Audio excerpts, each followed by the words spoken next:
Prabha Khaitan Foundation, instituted in the year 2000, is a registered public charitable trust. As an NGO, the foundation promotes art, culture, education, wildlife conservation, and literature through various events and activities, and also spreads awareness about gender equality and women empowerment. We at Prabha Khaitan Foundation subscribe to the view of UNESCO.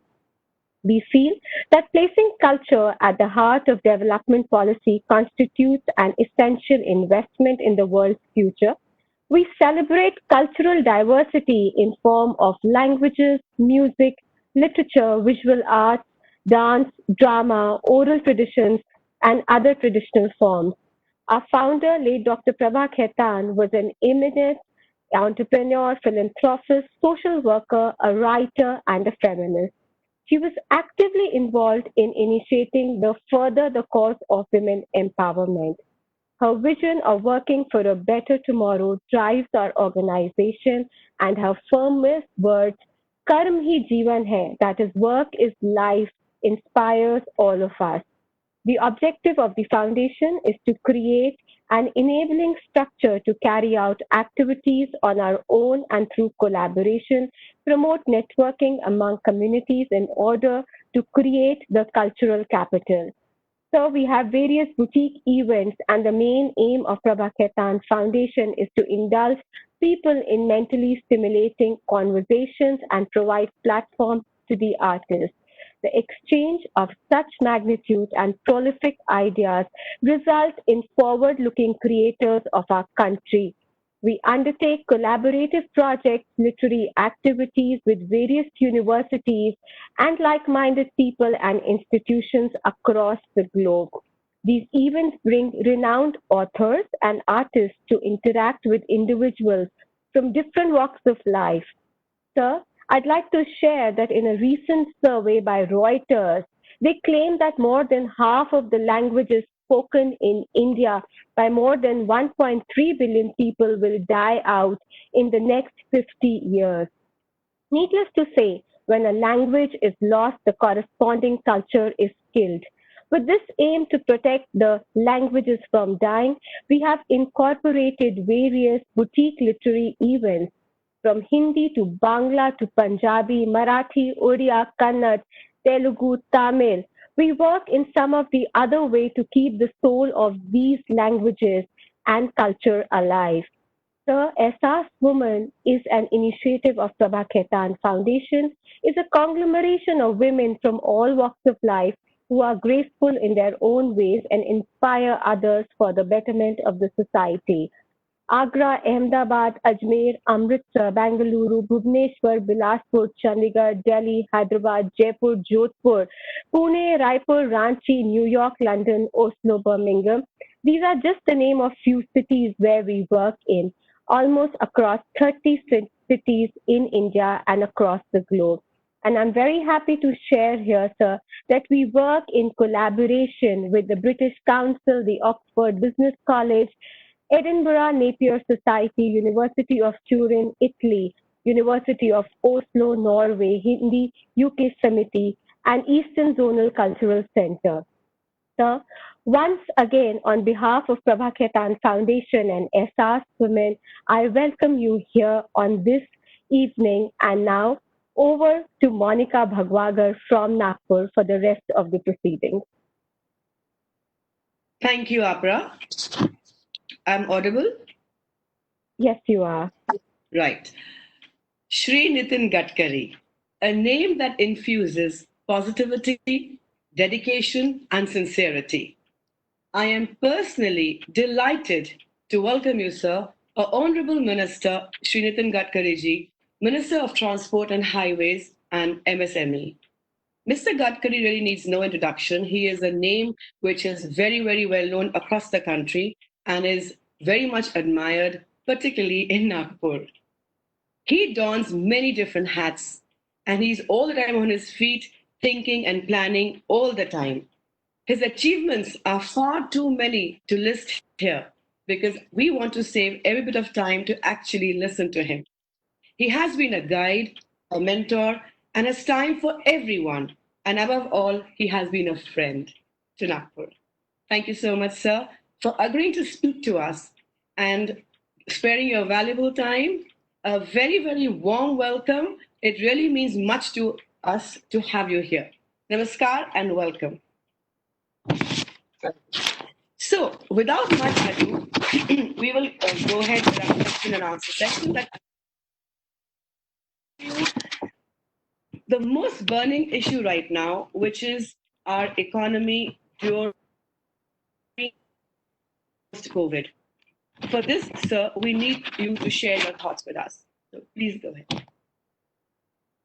All dear friends, the whole world is facing the crucial problem of this COVID-19. India is also facing this problem. And now there is a lot of fear, frustration, and negativity in the mind of the people. Now, this is the time that we need to create positivity, sakaratmakta, in the mind of the people. The positivity is very important. And for that purpose, we need self-confidence. Actually, our history indicates before 47 and after 47, our society and country face lot of crucial problems. We already had faced the 3 wars against Pakistan, then one against China, then we faced lot of economic crises, we faced floods, different type of natural calamities. We have faced the problems. So first of all, we need to create positivity and self-confidence in the mind of the people that 100% we will win this war against COVID-19. This is very important. Because this negativity and frustration is creating lot of problem. People start from Mumbai and walking up to Patna and Lucknow, going back to their house because of fear. This is not the good situation. In the scenario, we need to first of all create positivity, self-confidence in the mind of the people. And I am confident that we will 100% win this war. At the same time, because of COVID-19, we are facing economic war. And particularly, I really admit the thing that first of all in the house, maximum problems which are in the small families, poor families, they are actually faced by the ladies, those who are in the houses, those who are facing the problems because it is difficult for them to survive. At that time they have to face the problem, but they are taking all the pain and always try to protect the people of their family. So presently I feel that the positivity and self-confidence is the most important thing for the society. And I will request all of you as a social worker, because social worker is a definition of a person who is dedicated his services for the society. Social consciousness, social awareness and social responsibility. These are the 3 important things where we are always doing the thing on the basis of that. What your foundation is doing, awareness and creating new innovation, new training, new skill, giving to the women entrepreneurs, particularly the empowerment of women empowerment, exactly you are doing. And by which you are giving an appropriate vision for all of them to stand economically, stand socially, even stand politically in the life. So I feel that this is the time that we need to think about our economy because it is a crucial subject. Swami Vivekananda's famous statement I always remember, that no philosophy can be taught to empty stomach. And now this is the time that we are facing the economic crisis. We need to find out the way out for that. And that is Atmanirbhar Bharat is the dream of our Prime Minister. And where Atmanirbharta means the Bharat is free from hunger, free from poverty. For that reason, we need to create more employment potential. And without employment potential, we cannot create employment potential, we cannot eradicate the poverty. And for that reason, I will request you, all of you, that the women empowerment is related with economic problem.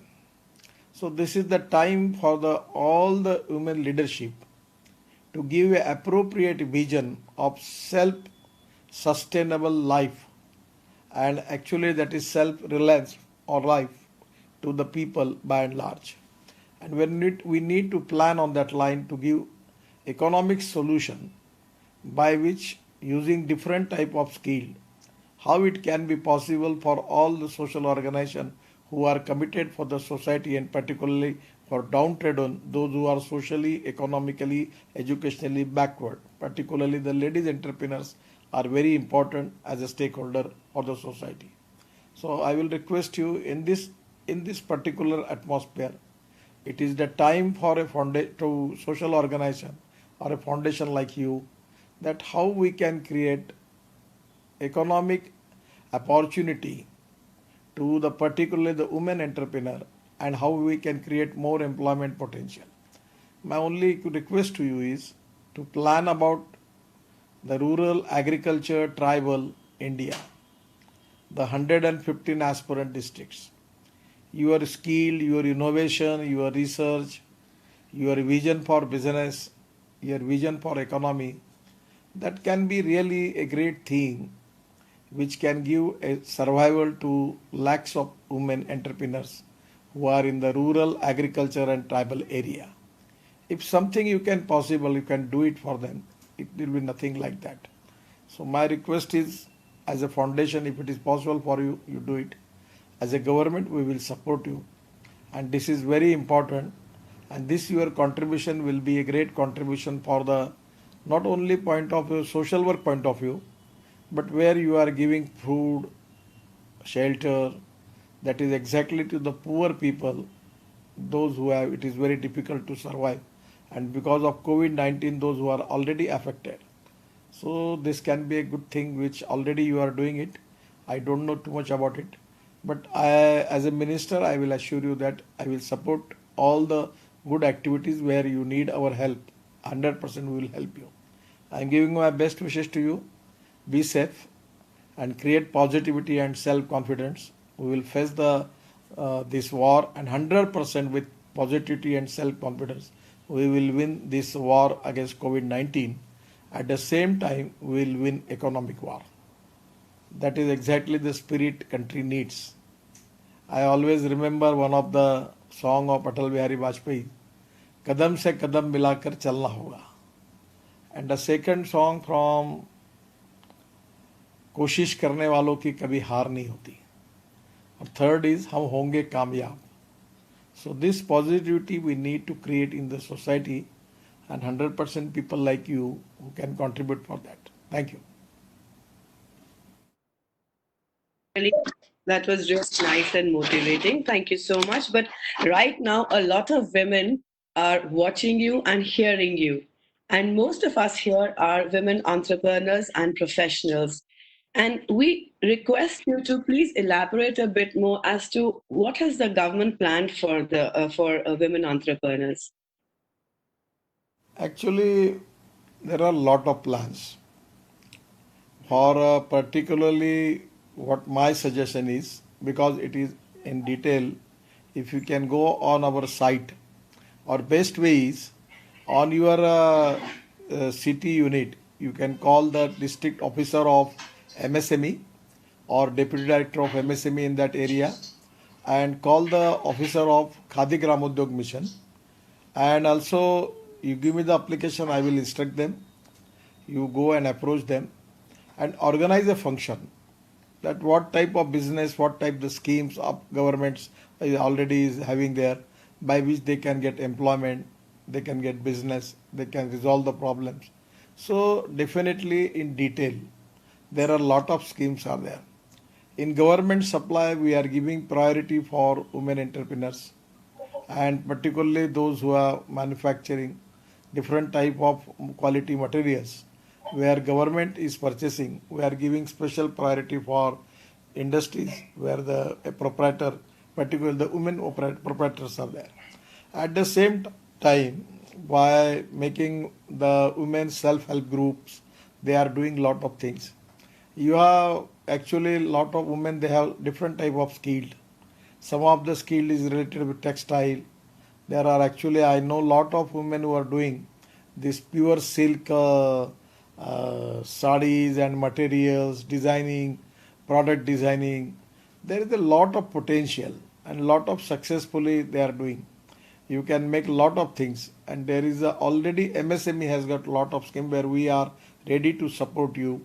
We are ready to support you as a loan. CDB is there, banks are there, MSME is there, subsidies on this, all this project is there. So my suggestion, you go into the details and they will present you all the schemes. They will tell you about the market potential. But at your own also you can find out where is the market is available, and for that purpose we are ready to support you. Definitely it can be helpful for them also. But most important thing is to create jobs for different women who are in the society having the skill. If you can support them, if you can facilitate them, and 100% that will be great contribution from your organization to the society. And our people will give all programs, all schemes which are related with the women entrepreneurs, and we are ready to support for all these things. Anytime if the problem is there, you come to me, I will resolve your problem. So nice of you. Thank you so much. So आत्मनिर्भर भारत, जैसे आपने कहा, ये हमारी सरकार का एक सपना है, एक लक्ष्य है, और आर्ट्स एंड कल्चर इसका एक बहुत ही बड़ा हिस्सा है. Sir, our artists, due to COVID, have taken a huge setback and a nosedive. क्या आप इसके बारे में कुछ चर्चा करेंगे? देखिए, आर्ट एंड कल्चर ये तो पैशन है ही, और ये कहते हैं हमारे बीच में कि no one is perfect and no one can claim that he is perfect. उत्तम, अधिक उत्तम, सर्वोत्तम up to infinity. You can not catch your own image. और इसलिए प्रबोधन, प्रशिक्षण एंड रिसर्च एंड डेवलपमेंट, तीन बातें बहुत महत्वपूर्ण है. अभी जैसे उदाहरण के लिए मैं अभी ये अपने यहाँ से नज़दीक देश है अपना, रशियन इसमें था, उज़्बेकिस्तान में गया था. तो वहाँ मुझे हमारी इंडियन कल्चर और सेंटर के जो हमारी संस्था है, उन्होंने भेजे हुए योग शिक्षक महिलाएं और पुरुष मुझे मिले. वहाँ कथक सिखाने वाली महिलाएं मिली और वो वहाँ के लड़कियों को पढ़ा रही थी.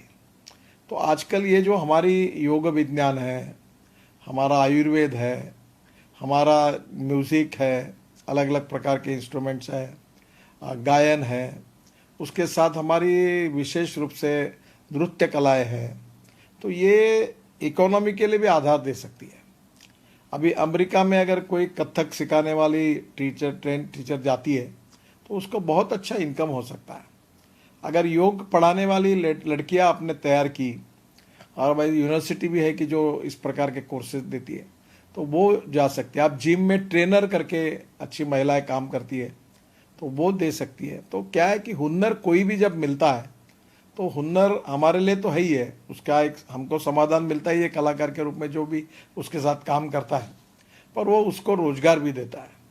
तो मुझे लगता है कि ये थोड़ा सा कला की साधना करते समय हम लोग रोजगार के रूप में भी देखें, और ऐसे तैयार किए हुए महिलाओं को हम लोग कहीं कोई छोटे छोटे कोर्सेज है, जैसे अभी आप कलकत्ता, मुंबई, दिल्ली ऐसे महानगरों में, आपके बड़े बड़े शहरों में अगर एक महिला, आप अगर एक छोटा सा, आजकल ये आईटी के कारण हमारी मीडिया इतनी स्ट्रांग हुई है कि मेरी छोटी सी एक घर में हमारे बेटे की लड़की है, केतकी करके, तो मोनिका को पता है, तो वो मेरे एक मामा है, अमरावती में रहते हैं, तो उनकी लड़की कथक की बहुत एक्सपर्ट है.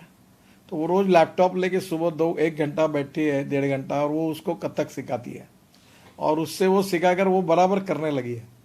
तो आज क्या है कि ये जो जिस प्रकार की टेक्नोलॉजी डेवलप हुई है, उसके आधार पर लोगों को कोई हुनर सिखाने के लिए, कला सिखाने के लिए, एक दूसरे को कॉम्पिटेंट बनाने के लिए अगर हम मदद करते हैं तो ये उनको रोजगार हासिल होगा.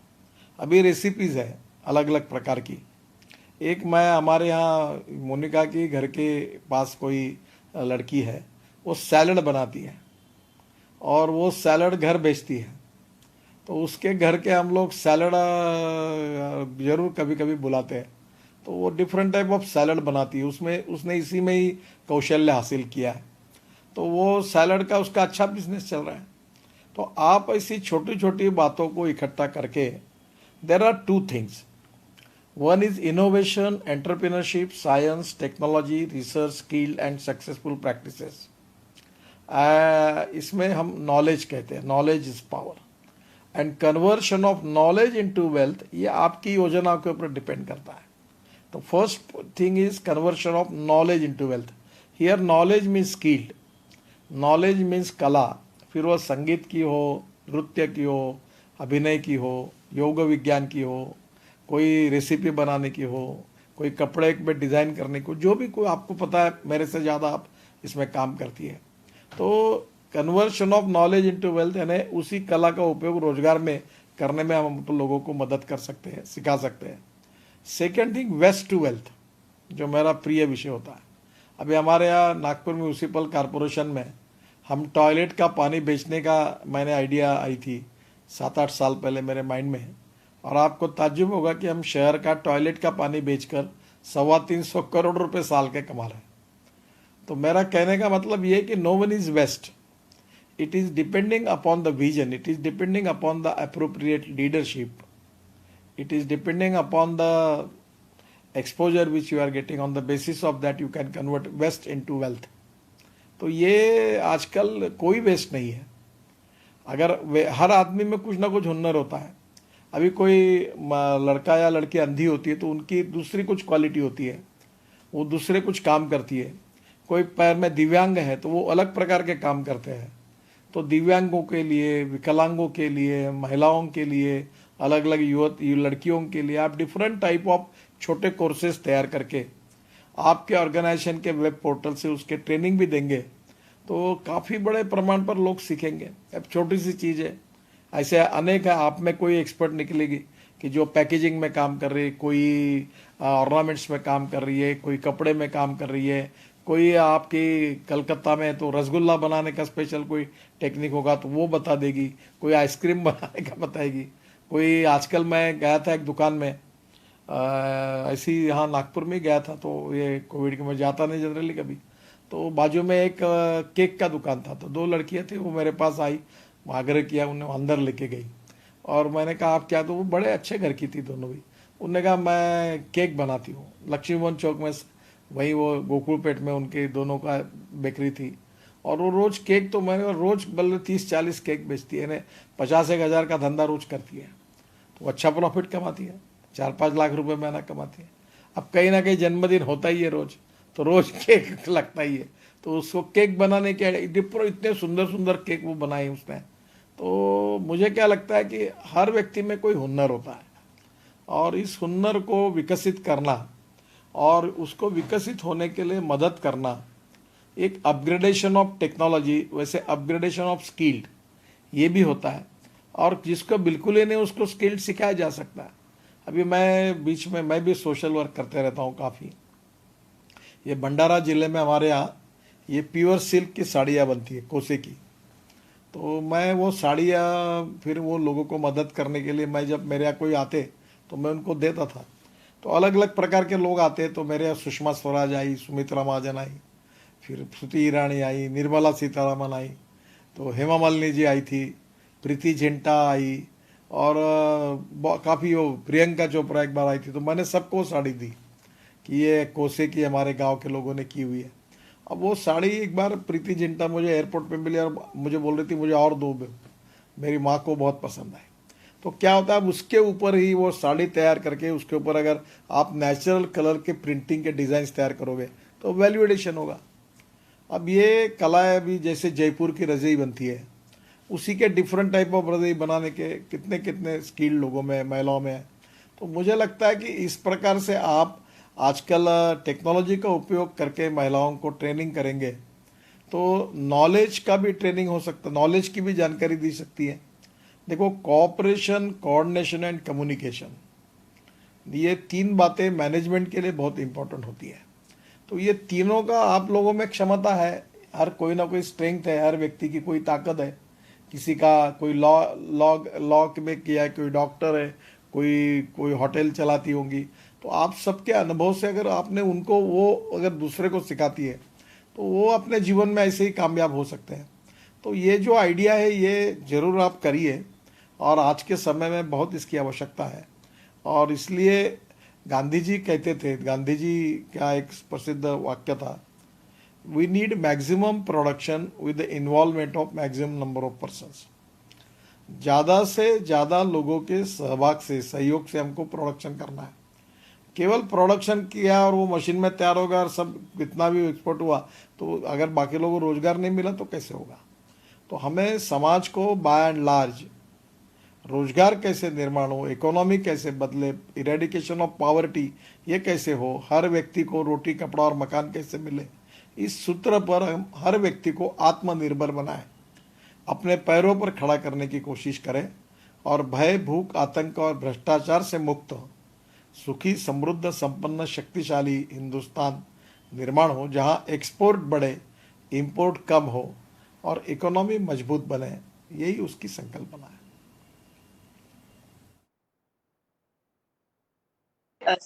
Nitin, I don't think many people know about your journey till today. So, friends, I'd like to share with you that as a young man, Nitinji began with kheti, switched to catering business, and then furniture, and then the cooperative department store, Purti. In his life, he has faced success and failure as a young entrepreneur. Sir, you have been an inspiration, so do share with us your thoughts for those of us who are right now coping with this difficult situation. I had heard you somewhere, you had said कि इस मौके पे दृढ़ता से ही रहना है. We shouldn't give up. We should keep pursuing and persevering. So उसके बारे में as an entrepreneur that you have had this long journey, your positive thoughts with us, please. Actually मैं स्टूडेंट लीडर था। मैंने एमकॉम एलएलबी और business management किया है। तो जब मैं स्टूडेंट लीडर था तो मैं उस समय विशेष रूप से एक रेस्टोरेंट में झांसी रानी चौक में हम लोग बैठते थे, तो हमारे कारण वो हाफ चाय पीते थे पर वो रेस्टोरेंट बंद पड़ गया क्योंकि उसका धंधा नहीं चलता था। तो फिर उसने कहा मैं क्या करूं, तो मैंने कहा मदद करेंगे। तो फिर मैंने कहा कि तुम यहाँ स्टील की अलमारी और फर्नीचर रखो, और मैंने एक मित्र को कहा कि उधारी पे दो, तो बोले मैं उनको नहीं देता, आप अगर होगे तो दूंगा। तो फिर मैंने उसके साथ, मैं लॉ में था तो पार्टनरशिप की और अलमारी और स्टील फर्नीचर बेचने का और कूलर का काम किया, फिर उसका मैन्युफैक्चरिंग किया। फिर मैं बिजनेसमैन नहीं हूँ, मैं सोशल एंटरप्रेन्योर हूँ। अब मेरा एक्सपर्टाइज तो ज़्यादातर कंस्ट्रक्शन में है, जैसे मुंबई पुणे हाईवे मैंने बनाया उस समय, वर्ली बांद्रा सीलिंग प्रोजेक्ट जो मुंबई का है ये बनाया। फिर मैंने 55 फ्लाईओवर्स बनाए थे 95 2000 में। तो मेरा एक्सपर्टाइज आज मैं सब रोड ब्रिजेज पर, मैंने एग्रीकल्चर में मैं काम करता हूँ, ऑर्गेनिक फार्मिंग में करता हूँ। और मैंने, हमारे यहाँ किसान आत्महत्या कर रहे थे, 10,000 किसान फार्मर सुसाइड्स हुए। तो मैंने तय किया कि उनके लिए मैं कुछ काम करूँ, और फिर मैंने वो शुगर फैक्ट्री खोली ताकि शुगर केन के कारण उनका इनकम बढ़े। उसमें काफ़ी संकटें आई। अब मैं बायोफ्यूल पे काम कर रहा हूँ, इथेनॉल पर, फिर हैंडलूम, हैंडीक्राफ्ट, बाम्बू पर हमने काम किया। ऐसी बहुत सी चीज़ें मैं करता रहा कि जिसमें सोशल एंटरप्रेन्योरशिप एंड बिजनेस, इसमें फ़र्क है। तो मैं बिजनेसमैन नहीं हूँ, तो मैं सोशल एंटरप्रेन्योर के रूप में समाज में ये कैसे होगा। अभी मैं 1100 एकल विद्यालय चलाता हूँ जिसका मैं अध्यक्ष हूँ, और ये गढ़चिरौली, सिरोंचा, एटापल्ली जहाँ नक्सलाइट बेल्ट है पूरा, वहाँ स्कूल चलाता हूँ। हमारे 950 टीचर है और 18,000 बच्चे हमारे यहाँ पढ़ते हैं। हम 1 रुपया सरकार से ग्रांट नहीं लेते। और ये पूरे एकल विद्यालय में हमारे टीचर वहाँ के बच्चों को सिखाने का काम करते हैं, नखून निकालना, कपड़े साफ करना, मैनर्स, एटिकेट्स, नॉलेज, अखबार पढ़ना, क्योंकि वो बहुत ही सोशली, इकोनॉमिकली, एजुकेशनली बैकवर्ड है। तो ये करते करते मैं काफ़ी प्रयोग करता हूँ। एग्रीकल्चर में एग्रो विजन हम करते हैं। फिर मैंने अभी जब एमपी बना तो मैंने सांस्कृतिक महोत्सव किया, तो कम से कम 15 दिन यहाँ बड़े बड़े कार्यक्रम, रोज 50,000 60,000 लोग आते थे देखने के लिए, अलग प्रकार की कलाओं का उसमें हुआ। फिर मैंने क्रीड़ा महोत्सव किया, उसमें 60,000 लड़के लड़कियों ने भाग लिया। करीब 125 मैदानों पर कंपटीशन हुई। तो क्रीड़ा महोत्सव में एज ए स्पोर्ट्स के इसमें कैसे लोगों को मदद करें। तो ऐसा कई स्पोर्ट्स में, कई कल्चरल एक्टिविटीज़ में, कभी इकोनॉमिक एक्टिविटीज़ में हमारे समाज के लोग आगे कैसे आए। तो मैं अक्सर एक बात याद रखता हूँ कि हमारे यहाँ, मैं आरएसएस से रिलेटेड था, हूँ अभी भी। तो हमारे यहाँ हमको एक सिखाया था, मनसा सततम स्मरणीयम वचसा सततम वदनीयम लोकहितम मम करणीयम। हम लोगों की सेवा करते रहे, काम करते रहे। हमने पहले अपने जीवन में अपने परिवार के और अपनी पूरी रिक्वायरमेंट पूरी करनी चाहिए, पर आखिर एक व्यक्ति को कितना लगता है, और फिर अपना पूरा होने के बाद हम समाज के उन शोषित, पीड़ित, दुखी लोग जो है, जिनके पास खाने के लिए रोटी नहीं, रहने के लिए मकान नहीं और शरीर पर कपड़ा नहीं, उन लोगों के प्रति हम कुछ काम करें। तो उसका बड़ा आनंद आता है। मैं ट्रांसपोर्ट मंत्री बना तो मैं ये साइकिल रिक्शा चलाने वाले लोग देखता था। तो मैंने तय किया कि मैं ये प्रथा नष्ट होनी चाहिए। तो 1 करोड़ लोग साइकिल रिक्शा चलाते थे। तो मैंने वो मैकेनाइज्ड ड्रिवन ई रिक्शा लाया और आज करीब 50 से 60 लाख लोग साइकिल रिक्शा से उनको मुक्ति मिली। आदमी आदमी को खींचने का जो काम करता था वो अब बंद हुआ और अब लोग ई रिक्शा चलाने लगे। अब लड़कियां भी चलाने लगी। तो मैं जिस भाव से, सामाजिक संवेदनशीलता से काम करता था कि भाई ये बदलना चाहिए, ये अच्छी बात नहीं, आदमी आदमी को खींचता है, तो आज उसका परिणाम दिख रहा है कि ई रिक्शा जो है, मैकेनिक्स ड्रिवन ई रिक्शा आज बड़े शहरों में चलने लगा, लड़कियां भी चलाने लगी और सस्ता है। अनेक लोगों को रोजगार मिला, 500-600 रुपये, 800 रुपये रोज के वो कमाते हैं। तो यही है कि हम लोग दीप से दीप जलाए, इस प्रकार से एक दूसरे को मदद करते करते आगे जाए, ये भाव होना चाहिए। आसमान फटा हुआ है, मेरी औकात नहीं है सब आसमान सिलाने की, पर मैं जितना जमता उतना थोड़ा बहुत काम करूँ। जैसे एक बूंद ने अगर तय किया कि मैं सागर में जाऊंगा ही नहीं, तो सागर नहीं बन सकता। तो हर व्यक्ति जिसको जितना जमता है उतना अगर काम करेगा तो इससे एक अच्छा सागर बन जाएगा, यही संकल्पना है। तो वही करते करते आया। मैं पॉलिटिक्स में आया, पर पॉलिटिक्स मेरा स्वभाव नहीं है। मैं मानता हूँ कि पॉलिटिक्स को, राजकारण को राष्ट्र कारण, विकास कारण और समाज कारण मानना चाहिए। राजनीति को बृहत्तर राजनीति, लोकनीति और धर्म नीति के रूप में मानना चाहिए। सामाजिक सेवा करना, हेल्थ सेक्टर में, एजुकेशन में, इकोनॉमी को बढ़ाने के लिए। तो politics is a instrument of socio economic transformation, ये मेरी कमिटमेंट रही और वो काम मैं करता रहा। तो अभी मैं काफ़ी सामाजिक कार्य करता हूँ और मैं उसी को ही पॉलिटिक्स समझता हूँ। और सही अर्थ पॉलिटिक्स का ये है, पर दुर्भाग्य से पॉलिटिक्स का अर्थ हुआ पावर पॉलिटिक्स, जो आज हम देखते हैं रोज टीवी पर इधर उधर, वो पॉलिटिक्स लोगों को समझते थे। अब महात्मा गांधी भी पॉलिटिशियन थे, पंडित नेहरू भी थे, तिलक भी थे, नेताजी सुभाष चंद्र बोस भी थे। तो वो पॉलिटिक्स ये नहीं था जो हम देखते हैं। तो इसलिए उसकी परिभाषा अभी बदल गई है, पर हम उसकी सही भाषा जो हमको मिली है उसके आधार पर हम काम करेंगे। तो वही सामाजिक कार्य, यही पॉलिटिकल कार्य ही है। और उस पॉलिटिक्स में सेवा, विकास, एजुकेशन, हेल्थ सर्विसेज, इसमें अच्छा काम करना, यही सही पॉलिटिक्स का अर्थ है, ऐसा मेरा कन्विक्शन है।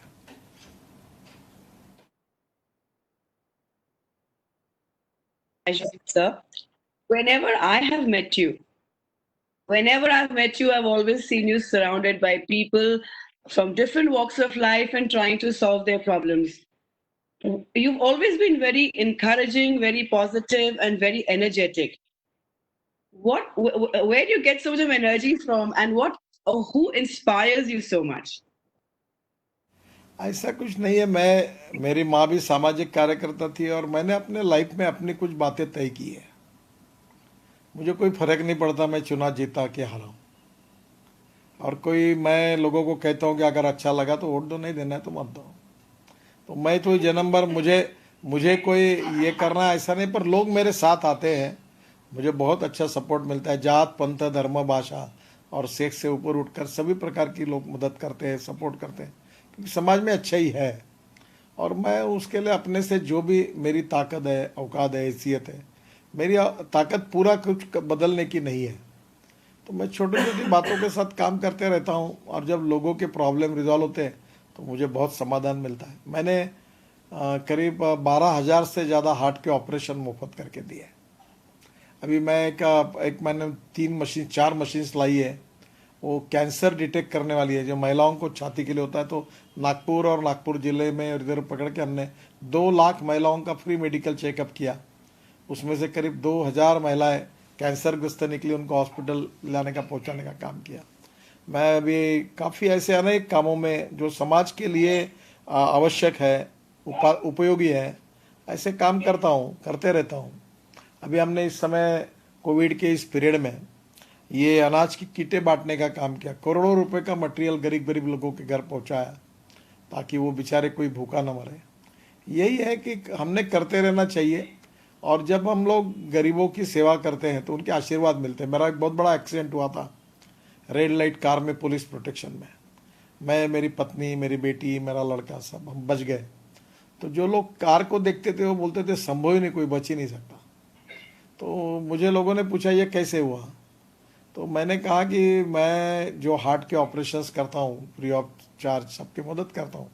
वो लोग जब ऑपरेशन होने के बाद मेरे घर पे आते हैं, एक फूल मेरे हाथ में देते हैं और उनके आंखों में आंसू होते हैं, तो मुझे आशीर्वाद दे के जाते हैं। ऐसे हजारों लाखों लोगों के आशीर्वादों के कारण ही मैं एक्सीडेंट से बचा हूँ। तो ये हमारे यहाँ कहते हैं कि अच्छा काम करो तो अच्छा फल मिलता है। तो और दूसरा, काम करने से फल की अपेक्षा मत रखो। तो काम, मेरी माँ भी उस समय थी, मैं अपना ये काम अपने हिसाब से करते रहता हूँ। मुझे कोई चिंता नहीं है कि मुझे कोई, मैं वो राजनीतिक दृष्टि से सोचता भी नहीं। मेरे आए हुए व्यक्ति को ना कभी मैं उसकी पार्टी पूछता हूँ, ना जात पूछता हूँ, पंथ पूछता हूँ, धर्म पूछता हूँ, ना भाषा पूछता हूँ। जो मेरे प्रिंसिपल में बैठता है वो काम करता हूँ। और मेरी आदत खराब है कि जो नहीं हो सकता वो मुंह पे नहीं बोल देता हूँ। मुझे आप 2-2 हज़ार लोग, जब मेरा मिलने का दिन होता है कार्यालय में, तो 2-2 हज़ार लोगों को मिलता हूँ। सुबह 9:30 से बैठता हूँ, दोपहर 3-3:30 बजे तक आखिरी व्यक्ति को मिलकर फिर घर जाके खाना खाता हूँ। और मैं ये पैशन के रूप में करता हूँ, इससे मुझे खुशी मिलती है। और जब किसी के दुख और दर्द को अगर दूर करने का अगर मौका मिलता है, तो मुझे लगता है कि उससे जो तसल्ली मिलती है, समाधान मिलता है, वो आदमी को बहुत बड़ी ताकत देता है और वही उत्साह बढ़ाता है। सो नितिन जी, मुझे सुनने में आया था कि आपको कुछ कविता का शौक है या थोड़ा सा गाने का शौक है। आप कुछ हमें सुनाना चाहेंगे? मैं नहीं सुनाना चाहूँगा, मैं बाथरूम सिंगर हूँ, कविता और गाने सुनता हूँ। मैं बहुत कार्यक्रम संगीत के किया, अभी नितिन मुकेश के 2 बार कार्यक्रम किए थे।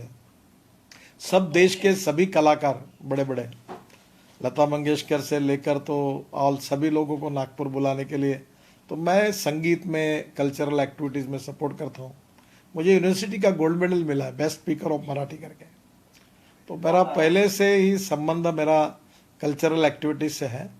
मैंने अभी सुरेश भट्ट करके उनके नाम से एक सभागृह बना है नागपुर में, 2,500 कैपेसिटी का है और एयर कंडीशन है, और 5,000 रुपये में हम कल्चरल प्रोग्राम के लिए, मैंने आग्रह से कहा कि इनको लोगों को देना चाहिए। तो ये मेरी पैशन है, मेरा इंटरेस्ट है, और मैं काम करता हूँ। बाकी मैं कोई बड़ा कलाकार नहीं हूँ, मैं बड़ा गायक हूँ। और आजकल गाने में इतनी चिंता होती है कि कोई भी तुरंत वीडियो तैयार करके मीडिया में चला जाएगा, तो आजकल उसके कारण मैं गा नहीं सकता। पर मैं संगीत का, साहित्य का, कविताओं का एक बहुत अच्छा उसका, यानी उसको मुझे अच्छा लगता है ये सब सुनने में, करने में। क्योंकि कल्चरल जो सांस्कृतिक आस्था है, कला है, वो हमारी ताकत है। इतिहास, संस्कृति और विरासत, इन 3 के आधार पर हमारा समाज खड़ा है। उसको आगे ले जाना, उसका आनंद लेना, ये सभी बहुत अच्छा है।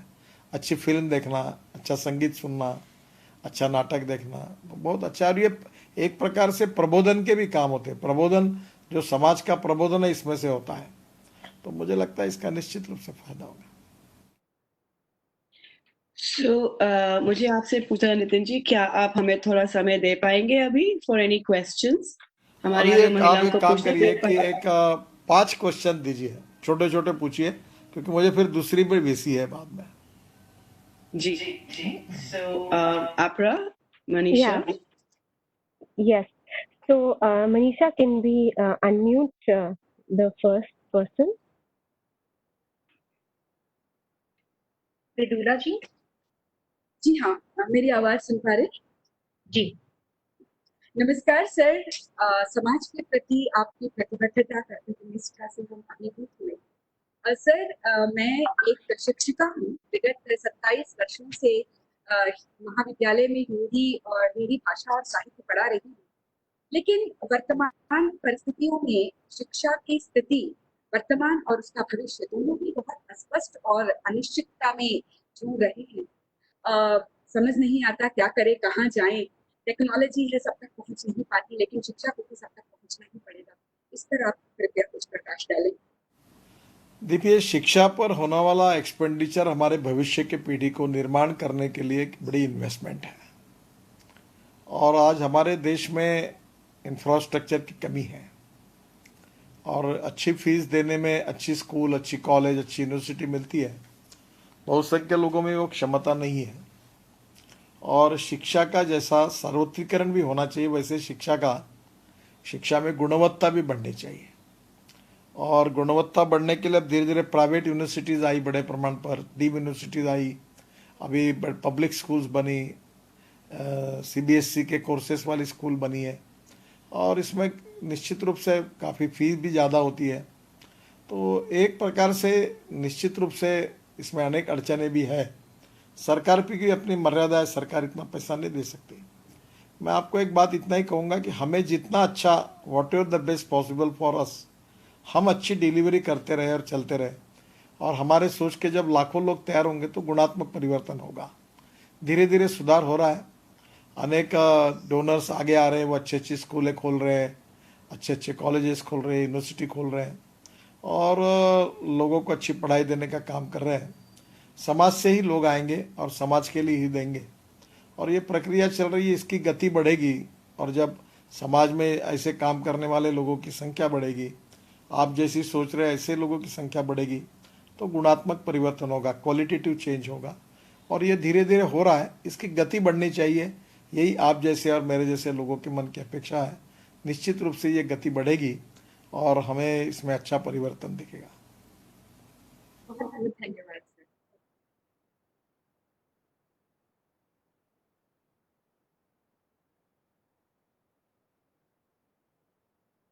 Malika ji, yes.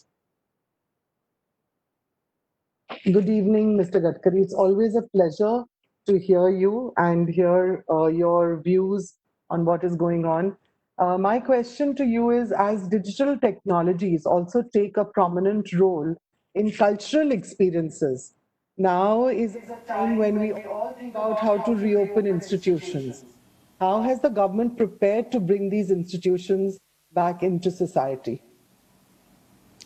एक्चुअली 100% जो ये कह रही है Barkha ji, information technology and biotechnology is the future for the country. और आईटी में अब इतना डेवलपमेंट हुआ है। देखिए, अब मैं थोड़ा सा सोशल मीडिया पर ज़्यादा एक्टिव नहीं था और कोविड-19 ने, मैं बोलता हूँ ब्लेसिंग इन डिस्गाइज वाली बातें बहुत होती है। कोविड-19 में मैंने ये सोशल मीडिया पर वीडियो कॉन्फ्रेंस से लोगों से संवाद किया, तो अभी मैं 25 करोड़ से ज़्यादा लोगों से संवाद कर चुका हूँ। अभी मैंने पॉलिटिकल रैली की, गुजरात की रैली की, तो 80 लाख लोगों ने देखा उस दिन, भाषण मेरा सुना। फिर मैंने राजस्थान की, वो भी 70 लाख लोगों ने देखा। मध्य प्रदेश की वो भी करीब 70 लाख लोगों ने देखा। फिर मैंने टीवी के इंटरव्यू दिए, वो भी अनेक लोग। कल मैं अमेरिका के, हमने यूके के करीब 10,000 बिजनेसमैन के साथ मेरा इंटरेक्शन हुआ। एक 4 दिन पहले फिलिप कैपिटल ने मेरा अमेरिका में कम से कम 15-20 हज़ार लोगों के साथ इंटरेक्शन हुआ। कल मैंने एक सूरत में एक महावीर जैन यूनिवर्सिटी है, उनका कार्यक्रम किया जो एग्जीबिशन और लड़कों के लिए था, तो मुझे 1,70,000 लोगों ने देखा। तो रोज़ मैं देख रहा हूँ। तो अब ये मुझे लगता है कि कहीं ना कहीं हेलीकॉप्टर से जाओ, सभा करो, व्यासपीठ में खड़े हो, इसके बजाय हम लोग घर से ही सब कर सकते हैं। तो ये आपने बिल्कुल सही बात की कि क्या एजुकेशन में ये डिजिटल टेक्नोलॉजी का हम उपयोग कर सकते क्या। अभी हम लोग पूरे हमारे एडमिनिस्ट्रेशन को पेपरलेस करके डिजिटलाइज करने की कोशिश कर रहे हैं। काफ़ी निर्णय हमने लिए हैं।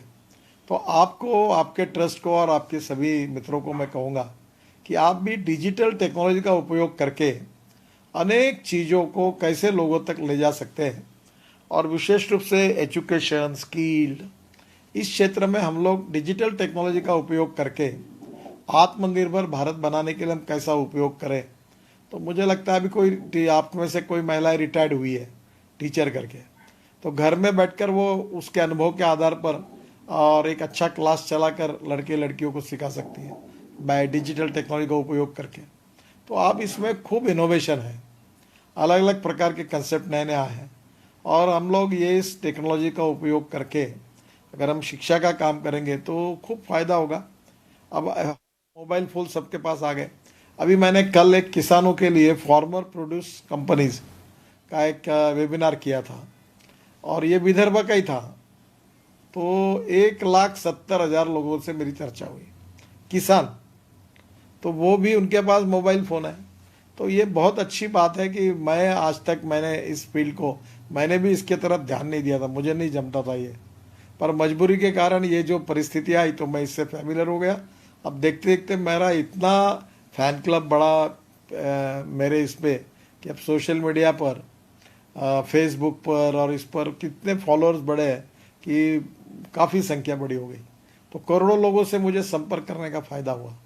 तो अब मैं वही मानता हूँ कि हम लोग क्या शिक्षा के लिए इसका उपयोग कर सकते हैं क्या। जैसे आपके यहाँ एक कोई महिला जिसको स्किल है कि जो कोई अच्छे फूड के आइटम अच्छे बना सकती है, तो वो अगर एक बार उसका प्रेजेंटेशन करके एक 10,000 महिलाएं देखती है और उसी फार्मूले पर वो अपने यहाँ करेगी तो फ़ायदा होगा।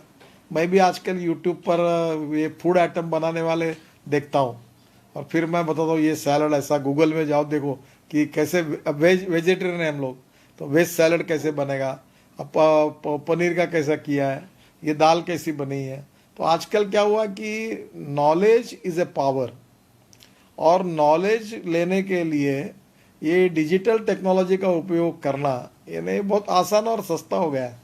तो मुझे लगता है आप जैसे लोगों ने इसके साथ भी डिजिटल टेक्नोलॉजी के साथ जो आपके मन का भाव है, विचार है, उसके आधार पर जब काम किया तो आप 1000 गुना ज़्यादा काम समाज के लिए कर सकोगी जो आप प्रैक्टिकल जाके बुला कर करोगी।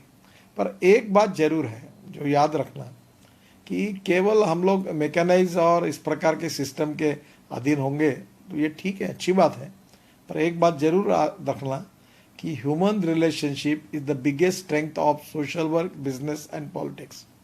हमारे व्यक्तिगत अच्छे संबंध भी बहुत इंपॉर्टेंट है। तो कहीं ऐसा ना हो जाए कि हमारी रिलेशनशिप ख़त्म हो जाए और हम केवल टेक्नोलॉजी के साथ बैठे। तो टेक्नोलॉजी का भी उपयोग करना और रिलेशनशिप को भी मजबूत रखना, आपस में मिलना, बात करना, चर्चा करना, साथ में खाना खाना, साथ में आनंद लेना, पिक्चर देखना, खेल देखना, नाटक देखना, कला का आनंद लेना, ये भी एक अलग प्रकार का है। तो आपको कौन सा मर्यादा, किस मर्यादा का, जैसे आप अचार बनाएंगे तो आपको पता है कि कौन सा मसाला डालना चाहिए और कितना डालना चाहिए। एक भी एक्सेस हो जाएगा तो खाने लायक नहीं रहेगा वो। तो इस प्रकार से लाइफ में भी हमको कौन सी चीज़ कितने प्रोपोर्शन में चाहिए, इसके बारे का विवेक जो है वो भी उसका उपयोग करके जाएंगे तो फायदा होगा। Thank you very much, sir. Thank you. Sir एक आखिरी सवाल मैं पूछना चाहूंगी। Sir, theaters, art studios have all been shut, but we see that there is an increase in OTT platforms, the content there, और जैसे कि आपने बोला कि टेक्नोलॉजी में भी है। So many a times crises do get negative impact, but also they have a lot of positive opportunities. How do you see this statement in terms of cultural and creative industries?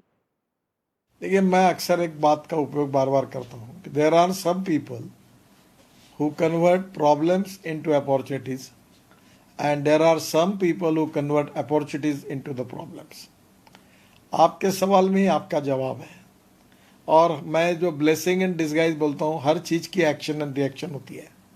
हर संकट में blessing in disguise, ये बिल्कुल सही बात है। अब जैसे मैं आपको तो हमारा कोऑपरेटिव में स्टोर है, नागपुर में 2 बड़े बड़े स्टोर है। मैं तो उसका कोई काम नहीं करता, उसकी बॉडी है। हम लोग 4000 लोगों ने मिलकर वो स्टोर शुरू किया है। वो किसी का मालकी का नहीं है, कोऑपरेटिव है, पूर्ति सुपर बाजार। अब वहाँ मुझे कल उसने बताया कि एक ही दिन में हमारा टर्नओवर 29 लाख हुआ। अभी हम लोग 50 से 60 लाख करोड़ का टर्नओवर करते, 2 हमारे स्टोर हैं। तो ये जो कोविड आया तो इसमें हमारा टर्नओवर 3 गुना बढ़ा। तो वो मुझे बता रहे थे हमारे लोग सब कि भाई देखो कोविड के कारण हमारा फायदा हुआ, और ज़्यादा दिन रहेगा तो हमें और अच्छा बड़ा टर्नओवर मिलेगा। तो क्या होता है कि कहीं ना कहीं एक के नुकसान में दूसरे का फायदा होता है। तो हम लोग हर बुरे चीज़ से अच्छी चीज़ कैसे निकले, जैसे वो होता है ना, दूध और पानी मिक्स कर दिया तो बगुला होता है वो केवल दूध पीता है, पानी छोड़ देता है। तो हम अच्छाई को देखते जाए, उसको लेते जाए और आगे चले। तो मुझे लगता है इसमें आप इस समय इसका उपयोग करके, जैसे आपको मुझे बताने की आवश्यकता नहीं, आप अच्छी तरह जानते हैं कि संगीत के कला के क्षेत्र में डिजिटल टेक्नोलॉजी में आपको, मेरी बहू है वो एक बाल रंगभूमि की छोटे बच्चों की इसकी अध्यक्षा है। तो उन्होंने एक स्पर्धा बनाई कि जो 3 साल के लड़के, 3 साल तक है, 3 से 5 है, 5 से 7 है, तो उन्होंने घर में ही उनके माता पिता ने उनके एक वीडियो बनाना चाहिए कल्चरल प्रोग्राम का, और उन्होंने भेजना चाहिए एक जगह पूरे। और फिर उसके परीक्षक थे, एग्जामिनर, उन्होंने उसके ऊपर फर्स्ट, सेकंड, थर्ड अवार्ड दिए। तो घर में बैठकर इतनी बड़ी स्पर्धा हुई कि हजारों लड़के लड़कियों ने उसमें भाग लिया। तो ये कुछ पैसा भी लगा नहीं ना कुछ लगा। आप ऐसे अभी जैसे फैंसी ड्रेस है कुछ, या कुछ ऐसी कंपटीशन है, तो आपने कहा आपके घर में आप ही आओ, चल दो, आपका वीडियो निकालो और इस वेबसाइट पे इस तारीख तक, इस इतने बजे तक भेज दो, तो सबका आ जाएगा। फिर आप एक परीक्षक मंडल को बोलो कि भाई ये देखो आप किसके कपड़े अच्छे हैं, कौन अच्छी है, कौन ज़्यादा सुंदर है, तो उसका क्राइटेरिया देख के उसको अवार्ड देंगे, और वो भी अवार्ड आप डिजिटली डिक्लेयर कर दोगे। तो ये समय का उपयोग करके हम लोग इनोवेटिव अप्रोच से बहुत सी बातें कर सकते हैं, और आप जरूर करिए। आखिर इसके कारण तो हमारा कल्चर तो बढ़ा ही ना। आपने कोई ऐसी स्पर्धा की तो घर में कोई प्रैक्टिस करेगा, प्रेजेंटेशन करेगा, तैयारी करेगा ना, उसके हुनर को विकसित किए बिना तो वो तुरंत आपके पास नहीं आएगा। तो इसी से कला के गुणों का बढ़ाव होगा।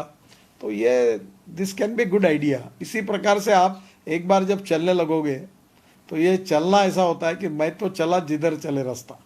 अगर एक बार चलना शुरू करोगे तो रास्ता आपोआप मिल जाता है, और आप अंतिम उद्देश्य तक पहुंच सकते हैं। प्रोसेसिंग होना चाहिए, काम करते रहना चाहिए, चलते रहना चाहिए, चरैवती चरैवती, यही है। तो निश्चित रूप से मार्ग मिलता है और हम लोग कुछ कर सकते हैं। Sir, thank you so very much. On this note, I'd like to propose the formal vote of thanks. Our deepest gratitude to you, Honorable Cabinet Minister Shri Nitin Gadkari ji. Thank you so much for your time and for sharing valuable information on various subjects. I'm sure we all will go back from here as more enlightened and inspired. And as you said that about 3 C's, cooperation, coordination, and communication, I at this junction would like to share that there is another C which SAS women from Prabha Khaitan Foundation believe in, and that is care and commitment towards culture. It is our utmost commitment which we want so that we can knit into a beautiful and a more inclusive society. On this junction, may I request you to kindly help us guide to get connected to various cultural zones of India, because as you said that you're a social entrepreneur, sir, many of us are social entrepreneurs, and we'd like to give back to the society. So your guidance on getting connected to various cultural zones of India will help us to take it ahead. Right. Yeah. नमस्कार। Thank you so much, Monica. Thank you so much to all SAS women.